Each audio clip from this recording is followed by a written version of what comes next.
Hey there, and welcome. If you're looking for a way forward through some tough financial times, you are definitely in the right place.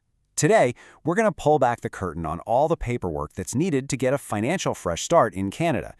I know it can seem like a lot, but really, it's all about one thing: creating a crystal clear picture of where you stand. Okay, so let's jump right in. The first thing you need to know is that dealing with overwhelming debt is way more common than most people think. This isn't about some kind of personal failure, it's about understanding a structured legal process that's available to you. The documents we're about to go through are the bedrock for both of Canada's main options, filing a consumer proposal or a bankruptcy. Take a good look at this number, 143,483. That's how many people and businesses filed for insolvency in Canada in just one recent year. What does that tell you? It tells you you're not the only one, not by a long shot. And that's the key right there. It's a legal process. The Bankruptcy and Insolvency Act isn't a punishment. It's a tool. It's a formal, regulated pathway designed to help Canadians get control of their finances and actually move forward. So where does this whole journey start? Well, it all begins by putting together a single, complete, and totally honest picture of your finances. You can think of it as your own personal financial snapshot. This one step is the foundation for absolutely everything that comes next. The best part is, you don't have to figure this out alone. You'll work side by side with a licensed insolvency trustee, or what everyone calls an LIT.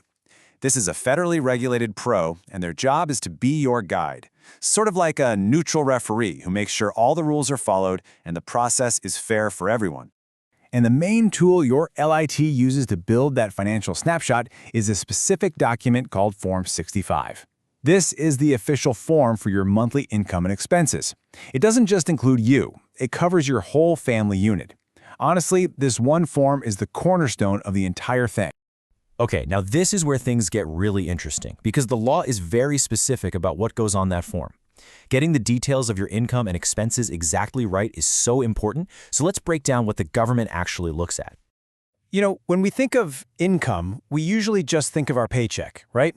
Well, the law's definition of total income is a little broader. It obviously includes your wages and commissions, but it also includes stuff you might not expect, like payments from a wrongful dismissal lawsuit. But on the flip side, things like a one-time gift from a relative or an inheritance, those windfalls don't get counted in this specific calculation. Of course, not everybody gets a nice, predictable salary every 2 weeks, and the government gets that. Maybe you're like Emily, a salesperson whose income goes up and down with commissions. Or maybe you're like Steve, who does seasonal work, so his income is really irregular. For both of them, just estimating income is a huge challenge. And that right there is why you can't just guess. Providing proof of your income isn't just a good idea, it's mandatory. Your LIT is required to verify the numbers, so you'll need to gather up your pay stubs, your bank statements, whatever it takes, so they can figure out a true and accurate average monthly income for you. All right, so once your total income is figured out, the next step is to subtract certain unavoidable costs. These are called non-discretionary expenses. Think of them as the must-pays. These are things you're legally obligated to pay, like child support or court-ordered fines, or expenses you just can't get around, like for a medical condition, or costs you need to keep your job. Now let's zoom out a little bit, because this process isn't just about your personal numbers. Canadian insolvency law looks at the bigger picture, and it does that using a really important concept called the family unit. So what in the world is a family unit? Well, according to the law, it's you plus anyone else living in your home who either chips into the household budget or benefits from it. The whole point of this is to get a realistic view of the entire household's financial situation, not just one person's finances in a vacuum. And this brings up a huge question, one that I know causes a lot of stress for people.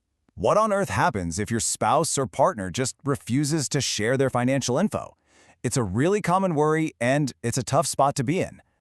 Well, thankfully, the law doesn't leave you hanging. There's a clear, specific rule for this exact situation. If a non-bankrupt spouse won't provide their info, the LIT doesn't have to guess or estimate. Instead, they use a set formula. They take 50% of the government's standard income level for a family of your size and use that in the calculation. It's a predictable solution for a really tricky problem.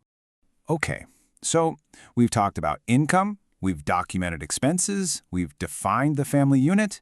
But why? What's the point of all this paperwork?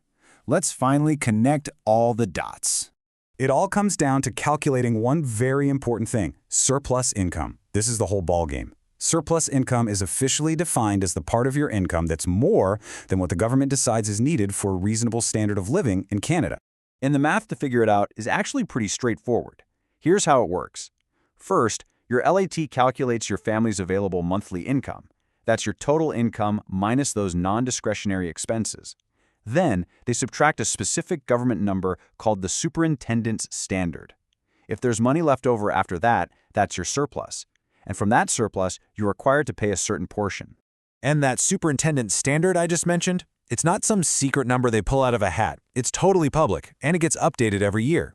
Here's a quick look at the standards for 2025. You can see, for a single person, the threshold is $2,666 a month. For a four-person family, it's almost $5,000. It provides a clear, consistent benchmark for every single person in the country. So what's the big takeaway here? It's this. The paper trail, Form 65, the pay stubs, all of it, it serves one massive purpose. It's to make sure that any payment you're required to make is calculated fairly, consistently, and based on a transparent national standard. It's a system designed to remove all the guesswork. And that really brings us to our final thought.